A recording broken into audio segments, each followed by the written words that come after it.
नमस्कार बच्चों, स्वागत है आपका स्कूल बडी लर्नर में। मैं हूं संजय और आज हम पढ़ेंगे कक्षा 7वीं की पाठ्य पुस्तक ध्रुवा का पाठ नंबर 13, जिसका शीर्षक है नृत्यांगना सुधा चंद्रन।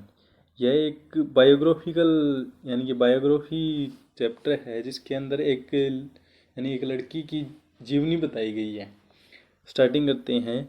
जीवन के किसी भी क्षेत्र में शिखर तक पहुंचने के लिए दृढ़ इच्छा शक्ति और कठिन परिश्रम की आवश्यकता पड़ती है।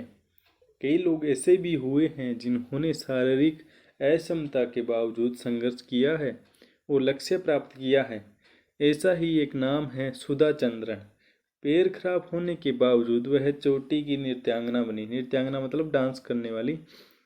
सुधा चंद्रन की माता श्रीमती थंगम एवं पिता श्री के डी चंद्रन की हार्दिक इच्छा थी कि वह अपनी पुत्री राष्ट्रीय ख्याति की नृत्यांगना बने, यानी कि विश्व राष्ट्रीय देश में प्रसिद्ध हो नृत्यांगना। इसलिए चंद्रन दंपति ने सुधा को 5 वर्ष की अल्पायु में ही मुंबई के प्रसिद्ध नृत्य विश्वविद्यालय कला संदन में प्रवेश दिलवाया। यानी कि उनके पिता की इच्छा थी कि वह चोटी यानी कि राष्ट्र में यानी कि देश में, पूरे देश में चोटी की प्रसिद्ध डांसर बने, जिसके कारण उसको 5 वर्ष की उम्र में ही मुंबई के स्कूल में यानी कि डांस स्कूल में दाखिला दिलवाया।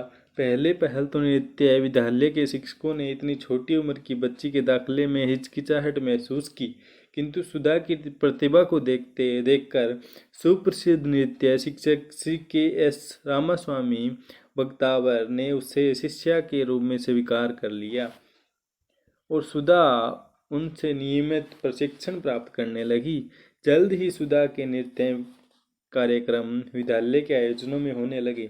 यानी कि पहले तो उसको जो वहाँ के टीचर थे उनको हिचकिचाहट महसूस होने लगी, क्योंकि उम्र छोटी थी नृत्यांगना की। उसके बाद वहाँ के जो प्रसिद्ध नृत्यकार थे उन्होंने उनको अपना शिष्य स्वीकार कर लिया।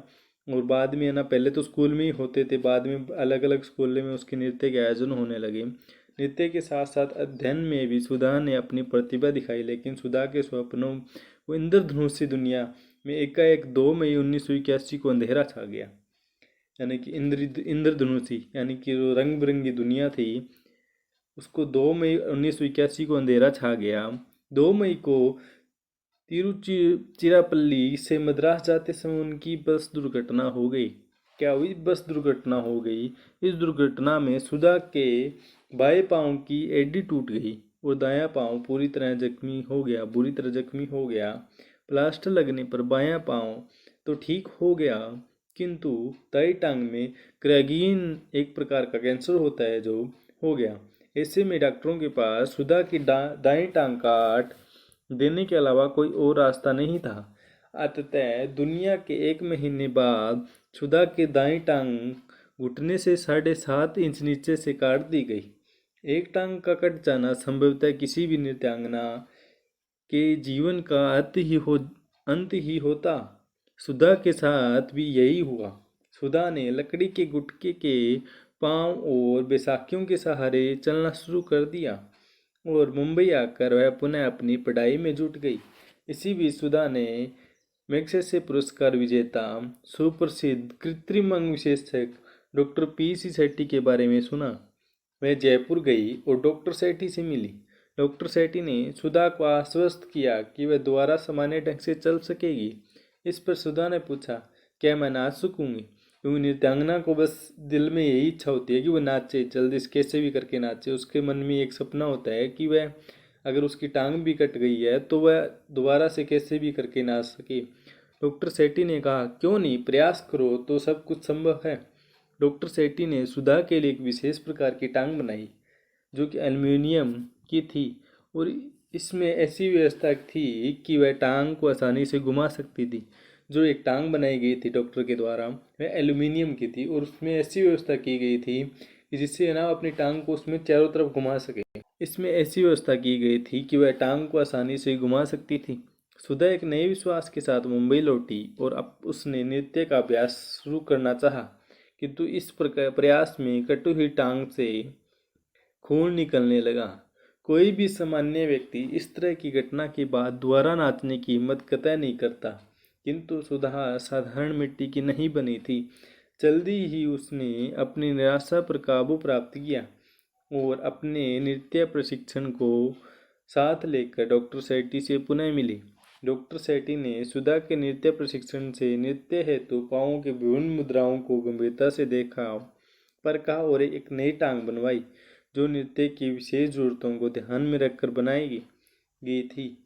टांग लगाते समय डॉक्टर सेठी ने सुधा से कहा, मैं जो कुछ कर सकता था मैंने कर दिया, अब तुम्हारी बारी है। सुधा ने पुनः नृत्य का अभ्यास प्रारंभ किया। शुरुआत बहुत अच्छी नहीं रही। कटे हुए पांव के ठूंठ से खून रिसने लगा, किंतु सुधा ने कड़ा अभ्यास जारी रखा।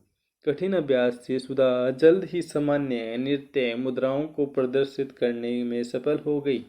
28 जनवरी 1984 को मुंबई के साउथ इंडिया वेलफेयर सोसाइटी के हॉल में एक अन्य नृत्यांगना प्रीति के साथ सुधा ने दोबारा नृत्य के सार्वजनिक प्रदर्शन का आमंत्रण स्वीकार कर लिया। यह दिन सुधा की जिंदगी का संभवतः सबसे कठिन दिन था। उस दिन से भी ज़्यादा, बल्कि उसका पाँव काट दिया गया था। सुधा का यह प्रदर्शन बेहद सफल रहा। चहेतों ने उसे देखते देखते पलकों पर उठा लिया और वह रातों रात एक ऐतिहासिक महत्व की व्यक्तित्व हो गई। उसकी अद्भुत जीवन यात्रा से प्रभावित होकर तेलुगु के फिल्मकार ने उसकी ज़िंदगी को आधार बनाकर एक कहानी लिखवाई और म्यूरी नाम से तेलुगु में एक फिल्म बनाई। अपने पात्र को सुधा ने सवै पर्दे पर जीवंत कर दिया। फिल्म को अद्भुत सफलता मिली और इस फिल्म में अभिनय करने के लिए सुधा को भारत के 33वें राष्ट्रीय फिल्म समारोह में विशेष पुरस्कार प्रदान किया गया। म्यूरी की सफलता को देखते हुए इसके निर्माता ने यह फिल्म हिंदी में भी नाचे म्यूरी नाम से प्रदर्शित की और सुधा ने पूरे भारत को अपनी प्रतिभा का मुरीद कर दिया। आज सुधा एक व्यस्त नृत्यांगना ही नहीं, फिल्मकार भी है। सुधा को उसके असामान्य साहस और श्रेष्ठ उपलब्धियों के लिए कई पुरस्कार भी प्राप्त हुए हैं। रामज्ञात तिवारी। इस कहानी से हमें यह शिक्षा मिलती है कि अगर कोई व्यक्ति सोच ले तो है उसको कर सकता है। जिस प्रकार नृत्यांगना ने एक टांग कटने के बाद भी अपना असामान्य यानी कि साहस को नहीं हारा और वह उस पर जीत हासिल की। एक टांग कटने के बाद भी इतनी प्रसिद्ध हो गई, अपने डांस में अपनी राष्ट्रीय छवि बनाई। तो जीवन यानी कि व्यक्ति के जीवन में बहुत कठिनाइयाँ आती है, परंतु वह एक धैर्य और साहस से काम ले और दृढ़ निश्चय कर ले कि उसको यह करना है, तो वह उसको कर सकता है। धन्यवाद।